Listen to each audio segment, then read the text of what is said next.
Good morning, everybody. Nice to see you all here. Oh, we have some feedback. We're okay. Okay. Today, with ringing the peace bowl, we affirm our collective hope for peace. We acknowledge that these lands we love are the ancestral lands of the Yavapai people, the Whippecapers,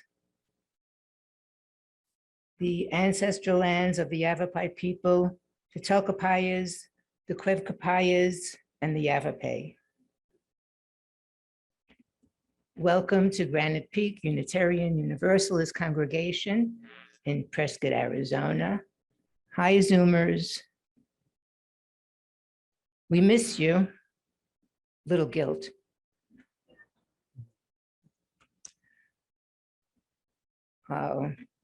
Welcome to Granite Peak again. I am Rhea Batterman, your worship associate today. I hope everybody is doing well and surviving the heat. And you're all masked up, thank you. I'm not, because I'm in charge. Anyhow, welcome to our Zoomers again. Nice to see you. I'm trying to see who's on, but I can't. Okay. We're very happy to welcome our guest speaker today, Allison Lenocker, who's sitting right here. And she is the executive director of CCJ, the Coalition for Compassion and Justice, which is a much needed organization in our community.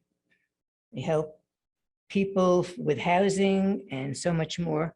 And you'll hear more about this when Allison speaks in a little bit. This is the mission statement of our congregation. We are a compassionate, spiritual community that celebrates diversity, nurtures the personal and spiritual growth of all ages, shares the gifts, promotes justice for all, and serves the world we live in.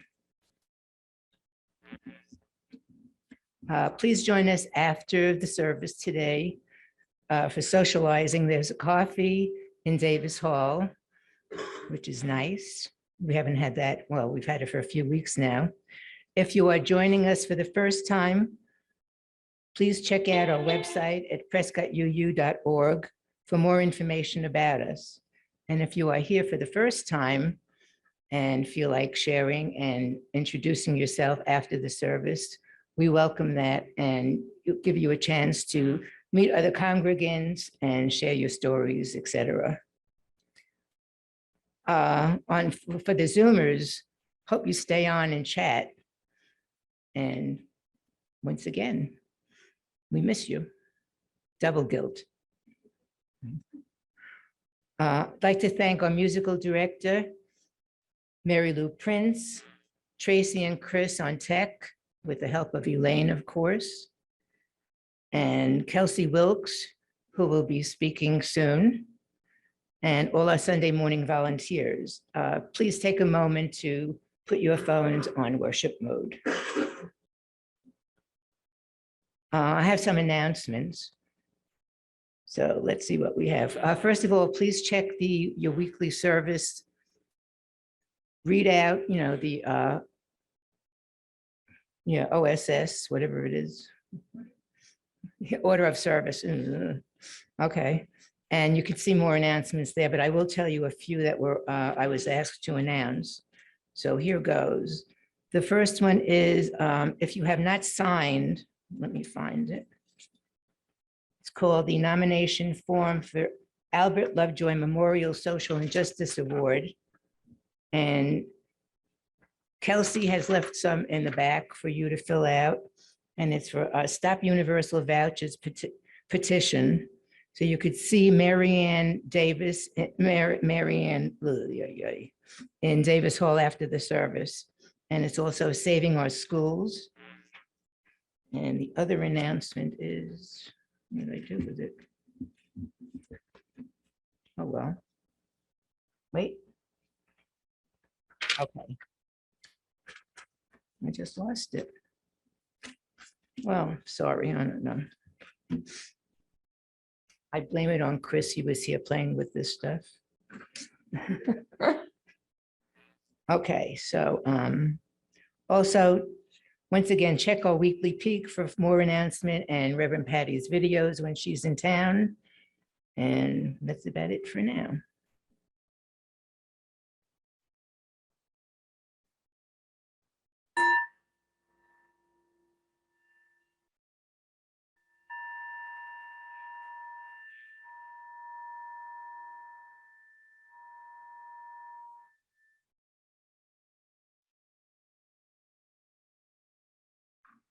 We begin our service in the Unitarian Universal tradition of lighting the chalice.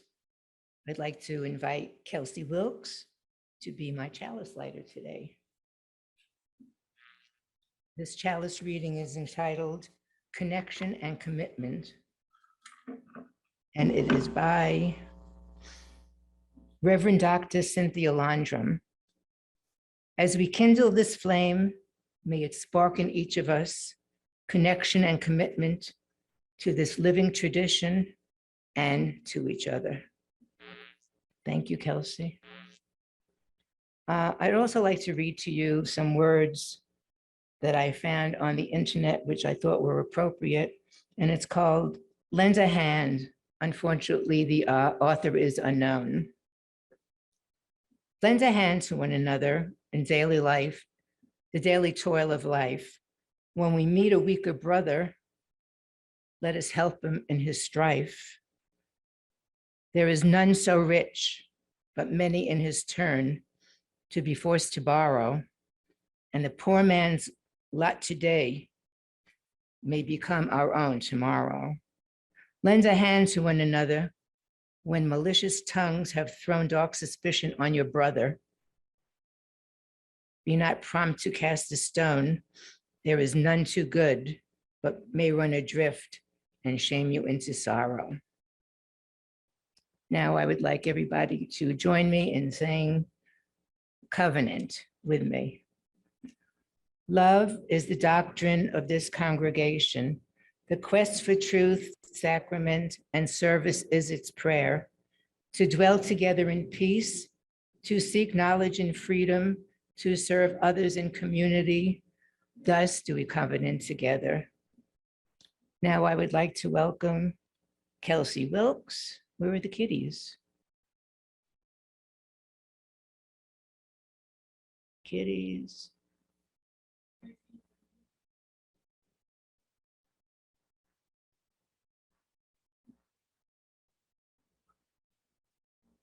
Yeah, please. Yeah. Obviously, we're a little Unitarian.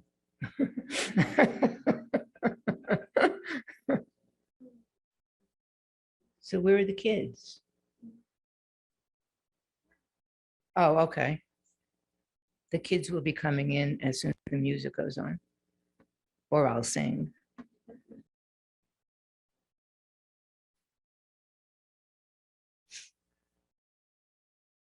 I'm good. Can you guys hear me? Aha, I have a book to read to you, and if you want to come closer to see the pictures, you're welcome to do that. Those of you on Zoom and out in the sanctuary cannot see the lovely sticker leg over here. It's quite beautiful. You did a great job. Thank you. So this is a book called A Place to Be. And it's written, and the artwork is from a woman named Romula. And I met Romula at GA in 2019 in Spokane, thus my shirt. And she's a remarkable woman, and I've always wanted to read this book. And this Sunday made it perfect for me to read the book. So I'm going to read it to the kids and show them the pictures. And then you guys can also see it on the slides.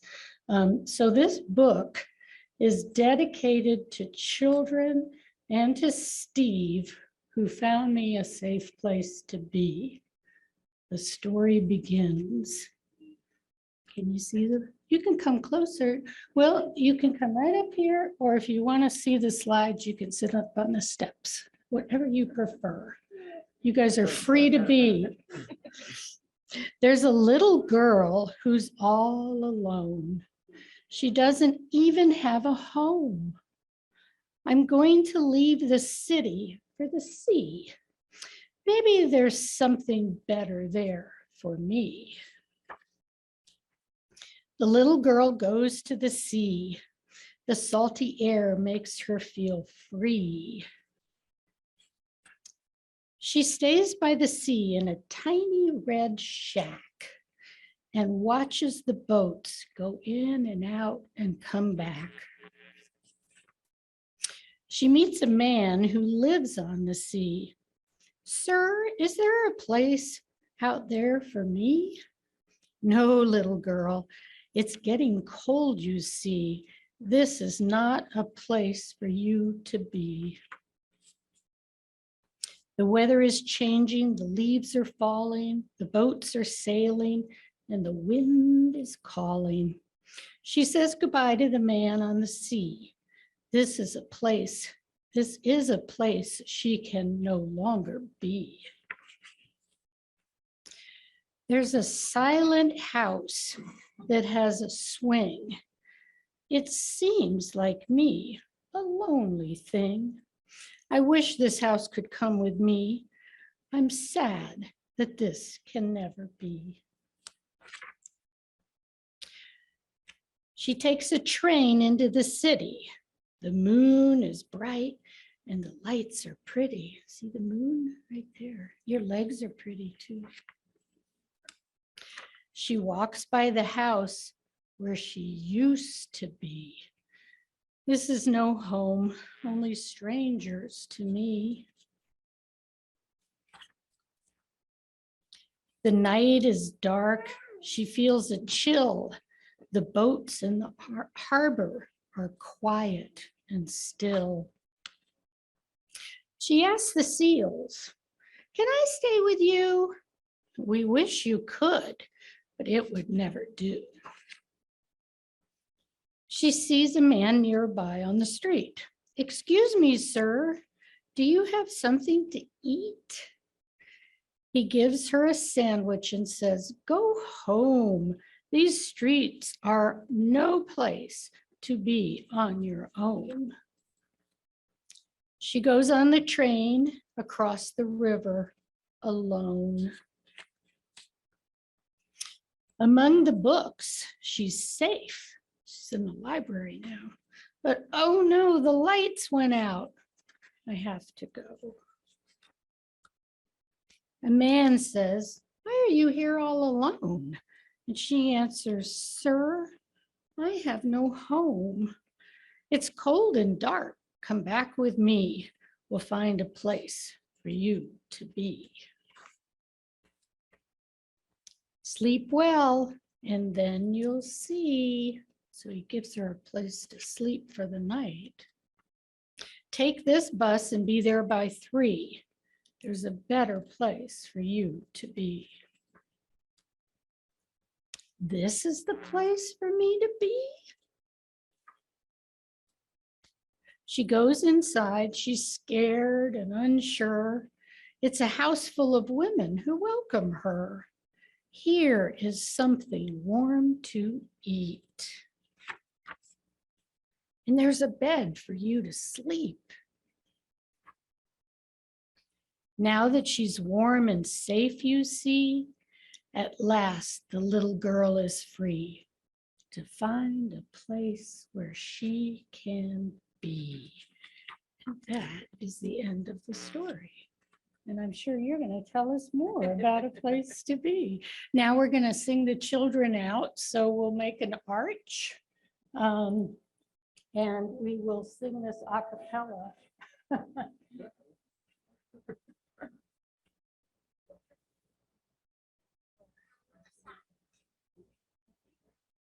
Go in peace, go now in peace, reign in the faith, around everywhere, everywhere you may go.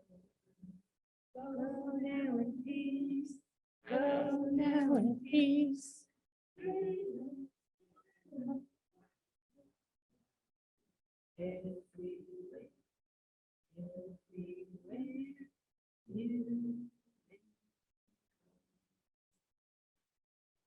you, Kelsey. That was, oh, is this off? It will be? Oh, no, there we go. Ay. Okay. So I want to thank Kelsey Wilkes again for that lovely story sharing with the children. Now we have a few joys and concerns that I'd like to bring to your attention. I'd like to send condolences out to Karen Hagberg and her family on the loss of her beloved brother, Gordy. He passed away about a week ago. He's been ill for a while, and so please keep her and her family in your thoughts. Also, another shout out for condolences to Dan Spencer and his family. Dan was he was a minister in Granite Peak for about 12 years. That was before my time, and his son committed suicide, unfortunately. It was very, very sad. So once again, we'd like to send our condolences to Dan and his family, and keep everybody in your hearts. Now it's time to take the offertory. And this month's Seeds of Support goes to CCJ. Our representative is right there, but you have to be a little patient. Please read about in the order of service, and Allison, of course, will tell you more. They are a very, very important part of our community. I'd like to also mention that the congregation and its programs are supported by your generosity. So dig deep, please.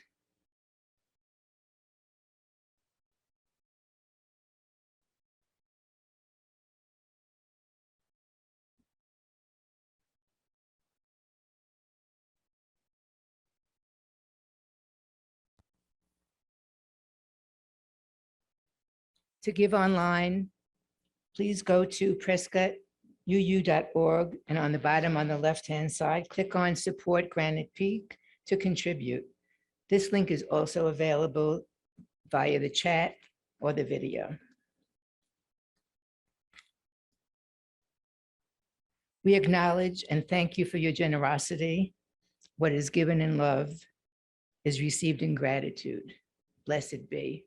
Now I'd like to introduce to you Allison Lenocker to chit chat and tell you more about CCJ. Please welcome her.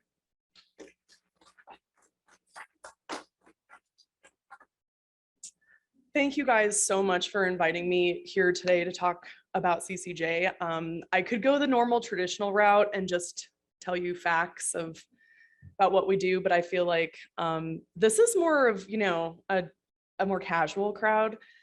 Full disclosure, however, the last time I was in a church, I was about 6 years old. I was promptly asked, well, my family and I were promptly asked to leave. However, because I bit a girl in the face and I made her bleed. Good news, I've outgrown that. Now I just try to bite and not make anyone bleed.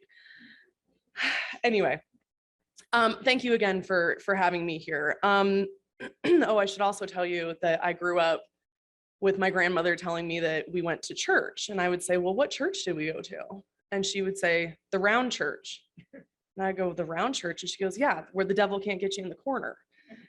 So for most of my life, when people ask me what church I went to, excuse me, I said the round church. They were thoroughly confused. But anyway, on to the CCJ stuff. You may or may not know that our mission is ending and preventing homelessness in Prescott. How do we do that? Because that's a big job. Well, we do it through connection. We connect with our clients, we connect with our tenants, we connect with the community, and we connect with other agencies.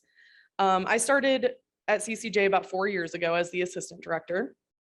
And when I started, I was getting the tour and I was working my first night in shelter, where I met a gentleman who had been staying with us for a while. He actually lived in a shack behind our building for a little bit. And unfortunately, I was tasked that day with having to ask him to leave because he was stealing. So I sat down with this gentleman, and people had warned me about him, that he was a little rough around the edges. And I used to work with kids. So I was like, pfft. I used to work with teenage kids. So I was like, whatever, this guy's fine. I sat him down and I said, listen, you know, we know that, did you steal this? He said, yes, I did, which was surprising. I wasn't expecting honesty. And he said, yeah, I did. And I go, all right, well, we're gonna have to ask you to leave for a couple days. Come on back in a few days and we can figure everything out. And he left, I believe, didn't see him for like 5 days, didn't know where he went, didn't know where he was staying. Finally, he came back and he was even more grumpy, if that was actually possible.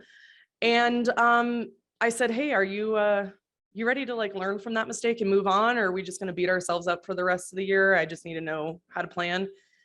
And that he laughed at me, which I thought was a good thing. And then that was where our connection became, or that's where our connection started. That man's name is Mr. James McNair, and he is here today. So I'm gonna have him come up. He is a little nervous. And I'm just gonna have him talk for a minute or so about his journey, where he came from, how he got connected with CCJ, and what his life is like now. So come on up, James. He's a little nervous too, so, you know, be nice. As you could be. Don't throw tomatoes or anything at it. Hello, everyone. I'm James. I've been with CCJ for about 4 years. I started out in a bad place here in Prescott. I was on drugs, and I was living homeless, and I did not have a job. I didn't have health care. I didn't have anything in the society to keep me going. CCJ has been there through thick and thin through my life, and they've definitely helped me out a lot. And I'm just here today to give back to the community and to you people for the things that I have been promised in my life through the kindness of God and church and family and community. What do I do now for CCJ? I am now the facility manager. I went from being homeless, and well, thank you. It's a title. That's all it is, folks. I take out the trash. I do laundry. I work in the back dock. I do deliveries. So it's the title. It's just the title, folks. But CCJ has done a lot for me in the last 5 years. Like I said, I've gone from homelessness to living in one of the cottages that is provided by CCJ. I am also employed full-time through CCJ. Actually, it's probably a little bit more than full-time. We're a little short-staffed, so they keep us on our toes with deliveries and whatnot. But what else? I'm done. Any questions? I'm a little nervous. We deliver from our thrift store. We have a thrift store, and we deliver. I think we're the only people in town that do deliveries through the thrift store. So come on in and check out our thrift store and feel more than happy to look around and find something inside. Where is it? We are located at 531 Madison, right in between the AutoZone and the Napa. You're welcome. Thank you. Okay, so he's being so humble right now, and now I'm going to have to tell everyone. So James does live with us. He is one of our tenants in what's called second chance housing. So we currently have 12 units, or I'm sorry, we have 7 units at Kodiak Trailer Park, which is off Copper Basin and Park. We have 2 lodges, which also have 12 units in them. And then we have our cottages, which are essentially, well, if you ask the city of Prescott, they are extended rooms. but they're also our version of tiny homes. And so James lives in one of those cottages. What James didn't mention is that if anyone knows Paul Mitchell, him and Paul Mitchell would just constantly fight with each other. I mean, it was constant. However, Paul just came back for one of his brief 7-minute, in and out visits, and was able to see James and see all the work that he has done in his life to get to where he's at right now. And man, when those two hugged, it still kind of chokes me up because it was amazing. And he's very proud of you. Don't make me cry, please. I promised myself I wouldn't cry. Anyway, yeah, so where do we connect with our clients first? That is in our shelter. So our clients come into our shelter every night, whether this is the first time you are experiencing homelessness, or maybe you've stayed with us before. No one is a number, no one is an ID card. We know everyone's names. And if we don't know your name, we're gonna find out real quick. We ask if you need anything. We don't try to solve everyone's problems the first night. And what that does is two things. One, that creates buy-in with our clients that you're not overwhelmingly, okay, so what's the problem? What are you doing? Why are you homeless? We don't do that. It creates that buy-in with our clients because we're just people. They're human beings. We're human beings. And there's a connection that is far greater than just, let me solve all your problems right now. The second thing that does is we are addressing the most urgent need. Sometimes that most urgent need is a Pop-Tart and a bottle of water. Sometimes an urgent need could be an ID or a social security card or a birth certificate.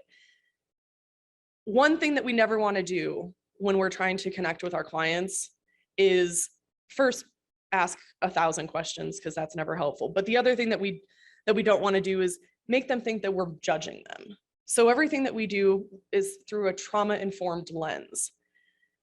Very similar to the book that you just read. It had said that, experiencing homelessness is a traumatic event. And if you're doing that every day, that's just trauma on top of trauma on top of trauma on top of trauma. So we really try to make sure that we operate through a trauma-informed lens. Again, starts with connection. We're going to sit down with someone. Hey, how are you? What do you need? Do you need shorts? Do you need shoes? It's really cold outside. Do you need a jacket? Those are the things that we really start with. That's where our connection starts, is in our shelter. Again, no one is an ID card. I had an agency come to me one time and they said, you guys really got to get on board with this system that we have. And I was like, okay, well, what's the system? Well, your shelter check-in could be so much easier because people will just swipe their ID cards. So you want me to get a system where now everyone is anonymous and you're faceless? No, I'm good. And then I ended up joining that system, but we don't use that. But then they gave it to me for free. So it was fine. I have my ways. So once someone arrives in shelter, what we do ask is that they meet with our advocacy department. That's where someone is going to now, okay, what are the needs? What do we need to do? What happened? That's the time where stories are going to be shared. That's the time when we go, okay, so first step, get your ID. Second step, let's get you some health insurance. Let's get you to the doctor and that sort of thing. So our advocacy department is 100% about connection. If we are meeting with our clients and there is no connection, it's kind of like, have you ever gone to like the Social Security office or the DMV? Like, you're just a number. Then you go, you tell the person your problem, they fix it and you leave. Opposite of what we do. Everyone has a time that is completely dedicated to them and whatever their needs are. And then that's where we kind of go, okay, let's prioritize this. Yes, you need housing, but before you can get housing, let's get you on the right meds. Let's do this, let's do that. Our advocates are what I like to call our figure outers. They're really good at problem solving. And again, this is all in a setting that is non-judgmental. We're never gonna go, well, maybe if you just stop doing drugs, because that's super easy to do. But we're non-judgmental. There's no judgment going on. We're not going to go, wow, you really screwed up your life. That's really too bad. No, those things are not ever said at CCJ. And again, if we don't have a connection with our clients, how can we ever ever expect them to do any of the things that they want to do in order to get their life back on track. I should also note that we are a bit different than other places. CCJ sobriety is not, you do not have to be sober to get services. I can admit that sometimes trying to get information from folks when they've had a bit too much is a challenge, but that is a challenge that we welcome. No one has ever said to me while they're completely sober, I think I'm going to stop doing drugs and drinking. It doesn't happen, right? So if I say to my clients, well, every time you come into shelter, you have to be sober, and every time you come in to see advocacy, you have to be sober, we wouldn't see anyone. And so I think that we're a bit different in that case. We also are the only shelter that will accept your animal. Dogs only. Maybe the occasional mini horse if she comes back. We don't know. But we also, and the reason for that is, again, connection. So if I'm going to say, come on in, I'm going to give you a place to sleep tonight. We're going to get you some food. We're going to get you some water. We're going to get you everything you need. But you have to leave the animal at the door. Sometimes that's the only thing that our clients have. And that's so, so important. I am a dog lover. I don't have children. Well, I have children, but they're dogs. And so that's huge. That's something that if we said, nope, sorry, can't bring the dog in, you have to leave it outside. That right off the bat, there's no trust, there's no connection. And at CCJ, we like to do things a little bit different. We also don't take any government funding. I know, trust me. Some days I wonder if I should start doing that. We don't take any government funding, and the reason why we don't do that is because we like to work very quickly. I'm also an only child, and I'm a Virgo.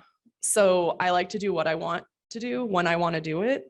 And if I have the feds leaning over me going, yeah, that'll be done in 5 to 10 business days, I don't like that. And that's what makes us different. I can have a client come in that says, I need a birth certificate and I need it now. Okay, I'm going to cut the check for that and let's go get your birth certificate. So we like to work very, very quickly. Also, we do what we are going to say, we do what we say we're going to do. So if I tell a client, I'm going to meet with you tomorrow at 1 p.m., come into Amy's office, we'll all meet. And at 1 p.m. I'm gone, I'm at lunch. There's no connection. That person leaves going, well, I wasn't that important to Allison. You know, I think that there's a lot to be said about being able to move very quickly and follow through with everything that you need to do. I have notes, but I went completely off script. So just a little bit more about our programs. This is more of like the formal talk. We have our home repair program, which was CCJ's very first program. That is still going very strong. We still do health and safety repairs on homes for, we build ramps, we put in hot water heater cover houses. It's probably not the right word. Anyhow, we also have a thrift store, as James had mentioned. So our thrift store is at 531 Madison Avenue. Bring us everything that you don't want in your house anymore, and then just fill your house back up with stuff in our store. That's actually how it works. You have to sign a contract. It's very legal. I won't get into it. Then of course we have our second chance housing. We have a very large project on the horizon called Paloma Village. Paloma Village is going to be a 20 to 25 manufactured home park on 4 acres in Chino Valley. We are really excited. I think that it's going to be a great thing. This is our opportunity to be able to house families. As of right now, we usually just house single people and couples, but this is going to be, I think this is going to be where we're going to have all of our families. And Paloma Village is going to be, it's huge. It's going to be amazing. And one thing that makes Paloma Village a little bit different is that I'll have an advocate who will actually live in Paloma Village. So if someone is having a hard time paying rent, they can go to that house and say, hey, I'm having a real hard time finding some money to pay rent. This is my situation. And then we can give them resources. We will not be, because we have kids there, we will be running background checks. However, anything other than a sex offense and maybe murder.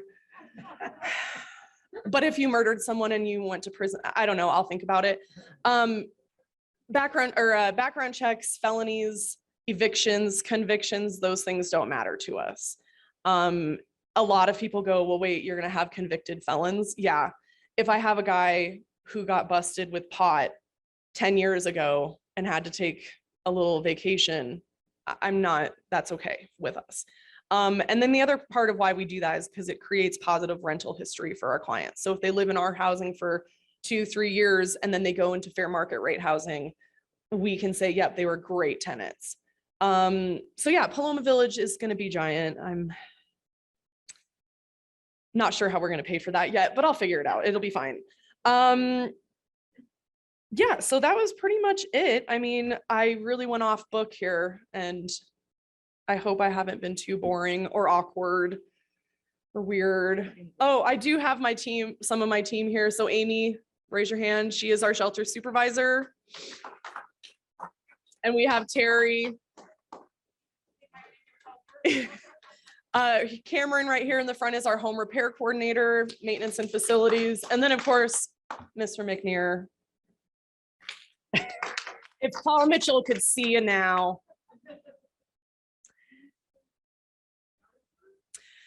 Oh, well, that's a sore subject for James because that was his first job at CCJ. No, we don't anymore. Yeah. We did have, yes. So that's another thing that CCJ does. Thank you for bringing that up, is we also have a work program. So if you start volunteering in our thrift store, 9 times out of 10, we're going to hire you on if we have an opening. And then we also had a work crew that would go around doing landscaping, yard work, and those are all just for job training purposes. Yeah, I want to say that we had to shut that down because James broke too many windows, but I didn't want to embarrass him. Oh, hi everyone on Zoom. So anyway, were there any other questions or yes? Oh, absolutely. Yep. If we have any, if we work with US vets, we work with anyone who's willing to work with us. So US vets, VRC, the VA. If I have a veteran come through my shelter, that's the first place I send them is US vets. Although if we have veterans coming through, it's usually because that's kind of they've kind of don't have any more options.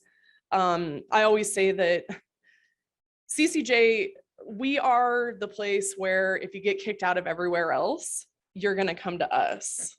And those are my favorite type of people. I like the rebels. But yes, so we work with everyone, Catholic Charities, Prescott area with shelter services. We collaborate with anyone who's willing to listen to me talk.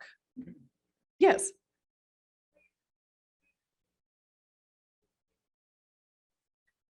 So at 531 Madison. So about a year ago, we renovated, which actually, I think I aged like 50 years in that 5 years that it felt like we were renovating.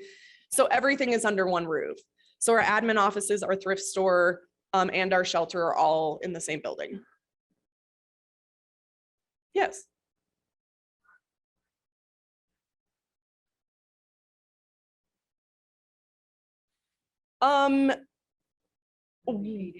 If our clients are able to get dental coverage or like actually things done. Yeah, through the Yavapai County Health Services. We have not gone through them for dental very often. We mostly go through them for like, just general practitioner urgent care needs. Usually if it's called, yeah, St. Vincent de Paul does, but what was the festival called where that was in Prescott Valley? I can't remember the name of it now, but yeah, yep. And they do, that's usually where we would resource all the dental needs. And then St. Vincent de Paul too, help out.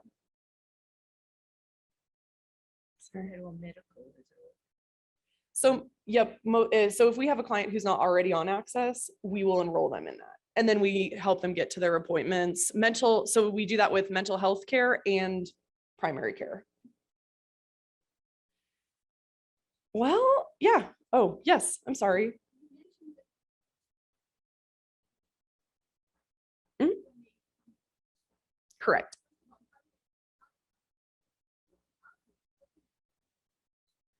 Okay, so the question was, if shelter is the first point of contact, do we do outreach? We do not.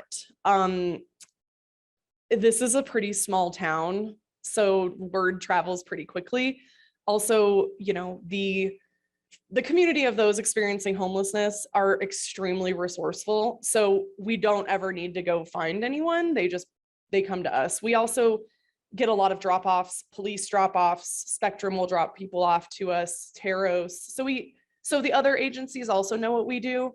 There's no need for us to do any extra outreach. Yes. Yeah.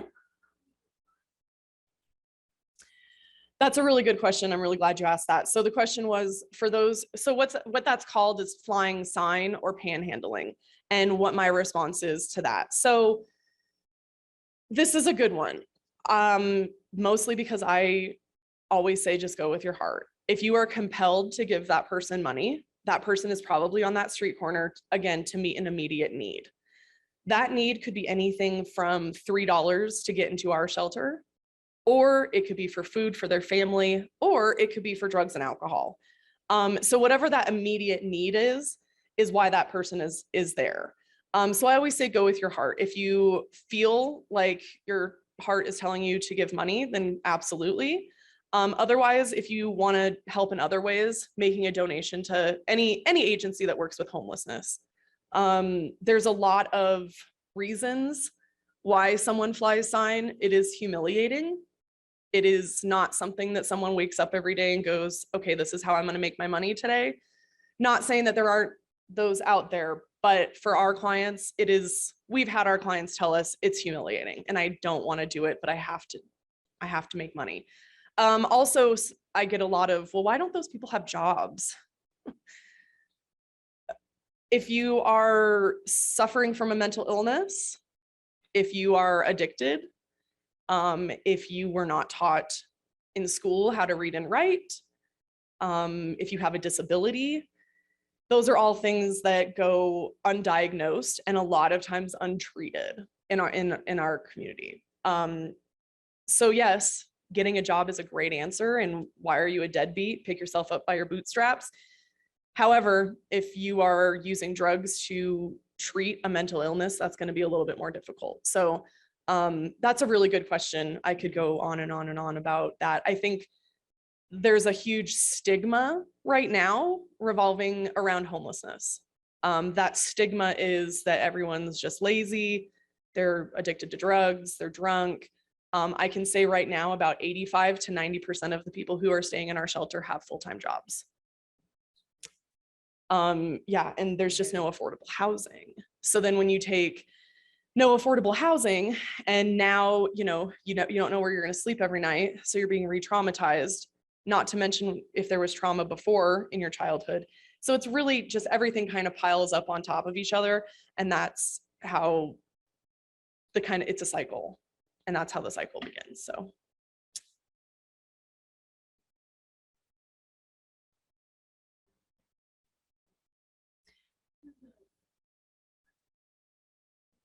Do we have any, yeah, the parking meters in the square. Does anyone work for the city of Prescott in here? Okay, good. We also collaborate with the city, so don't tell anybody that I don't like them. Those parking meters are the city's response to homelessness. So those parking meters is a grant program. So I would actually have to write a grant to get that money, and that's like $250 a month. So we don't go for that money. It's a lot of work, and I can put that much work into a $10,000 grant and get more money. So no, we don't go for that.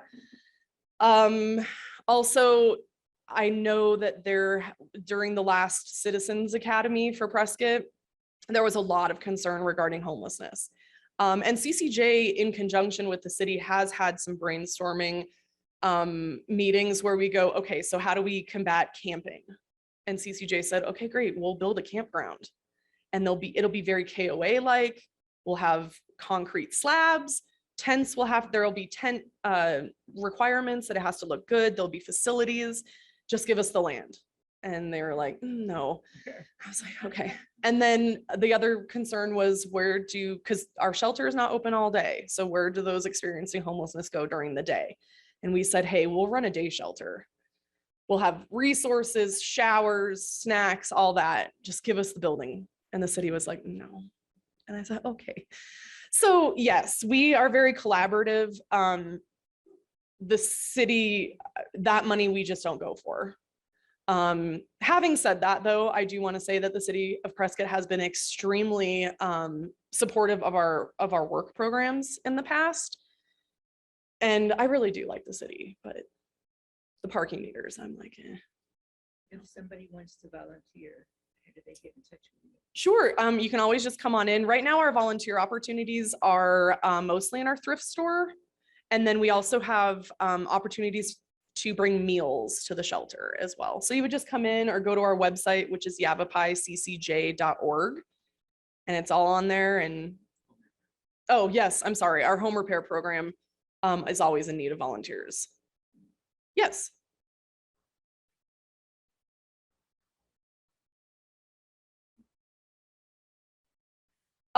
That's also a really good question. So what happens if our shelter is full?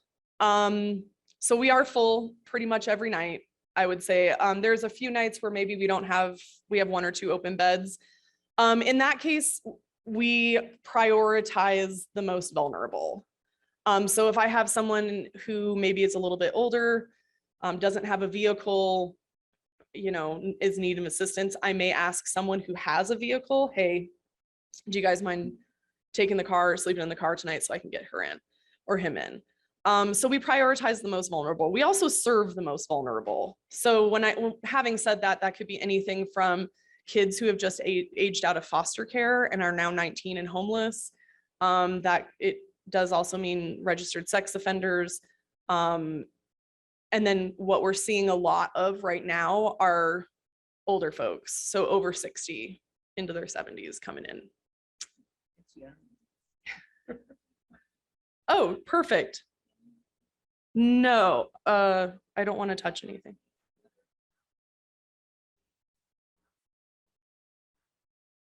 Oh, so we take thrift store donations Monday through Friday, 9 to 5.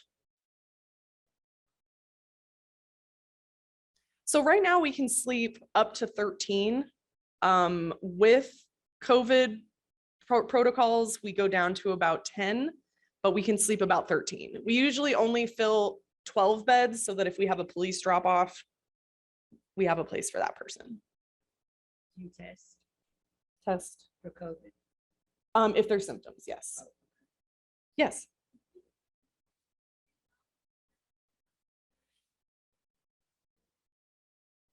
So yes, so it's $3 a night for the shelter. If they don't have that, that's totally fine. We will let them run up a tab till about $30, and then we have resources so that they can go get vouchers. And so that's a lot of things, a lot of questions too. People say, well, why do you charge to get into the homeless shelter? Well, it does 2 things. Shelter is expensive to run, but also there's dignity in that. There's dignity in going, okay, well, I'm just not getting a handout. I always like to say that CCJ, we don't give handouts, we give hands up, because we want everyone to have dignity. And again, going back to that stigma, is I've heard people speak about those experiencing homelessness like they're just nothing. It's like, no, that's a human being. So we always want to restore dignity, and we do that by connecting with our clients and by saying, listen, it's okay if you need help once in a while. Here's the help that you need, but also you have to take some initiative. We do not work any harder than our clients work. So if our clients come in every day and they have all these issues, we walk alongside them. We don't lead, we don't go in front of them, we walk alongside them. But yeah, we always tell our clients, we're not going to work any harder than you are. So yes.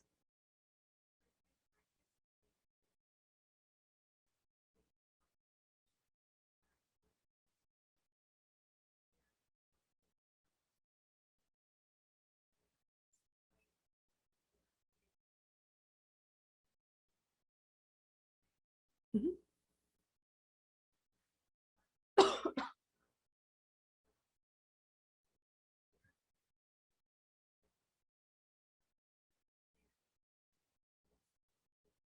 Mhm.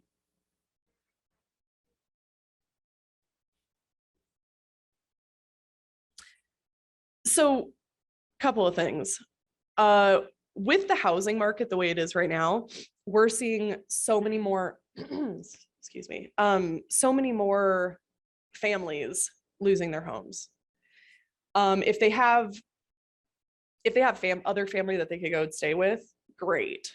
That's the first step. Unfortunately, as you know, in some families, not everyone likes each other.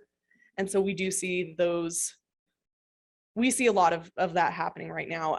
People are losing their housing due to just landlords going, wow, I can get how much for this house? Absolutely, I'm going to sell it.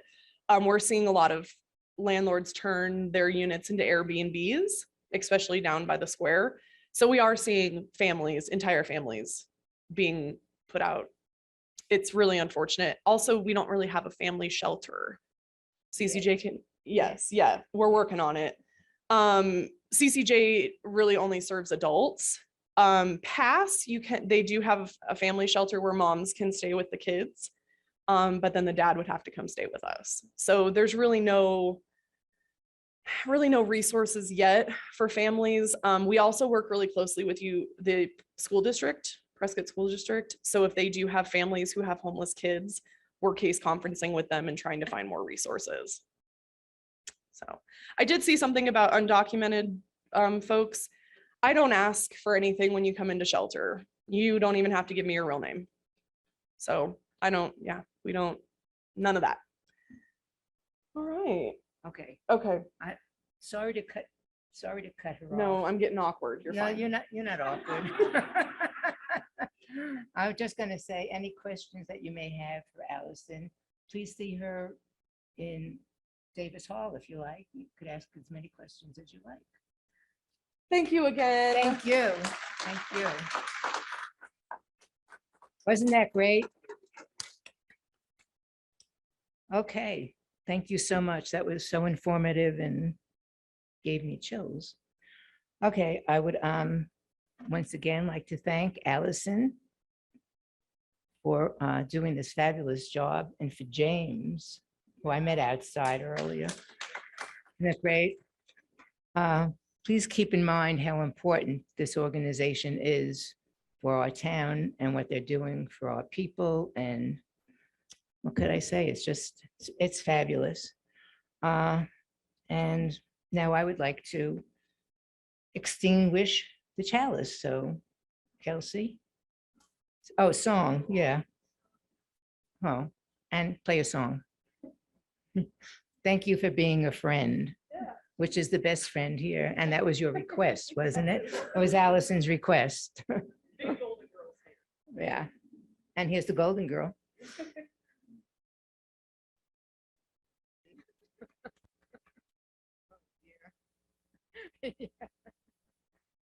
Okay, so once again, I'll say let's continue to support the advocates, CCJ, dig deep into even your savings accounts. So everybody on Zoom, go grab a cup of coffee, maybe a bagel or something, and hang out and chit chat. And I thank you all for coming and putting up with this craziness today, but it's kind of fun. And now I'd like to extinguish the chalice. The flame, but not the light of truth, the warmth of community or the fire of commitment, these we carry in our hearts until we are together again. Thank you, everybody. Sending love.